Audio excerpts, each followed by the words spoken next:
dan mereka dapat bekerjasama dengan baiklah untuk melaksanakan tugasan. Nama saya Guru Muhammad Sani bin Mahmud. Posisi saya ialah pengarah urusan syarikat Liberty Consult Sdn Bhd. Okey, baik. Program team building ini dengan melalui modul-modul yang diperkenalkan, staf-staf dapat berinteraksi sesama sendiri, memahami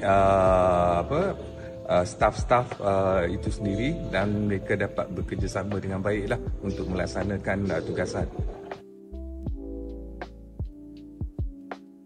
Saya dapati staf saya lebih mesra antara satu dengan lain, dan nampak ada kerjasama yang baik di antara mereka, dan saya harap mereka dapat memberi kerjasama dan khidmat yang lebih baiklah selepas ini. Okay, baik.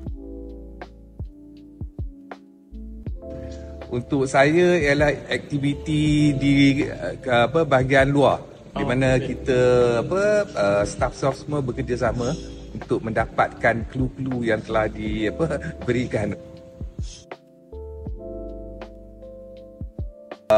Setelah kami semua pulang ke pejabat, keadaan di pejabat, suasana kerja tu lebih harmoni, dan staf-staf lebih tolong-menolong antara satu sama yang dengan lain, dan dapat mengeluarkan melaksanakan kerja dengan lebih baik lagi.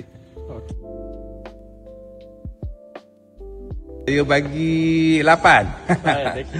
Sebab cara kendalian yang dilaksanakan oleh Cik Iskandar dan tim-tim sangat interaktif, membuatkan semua peserta memberi perhatian yang penuh dan memberi kerjasama yang baik.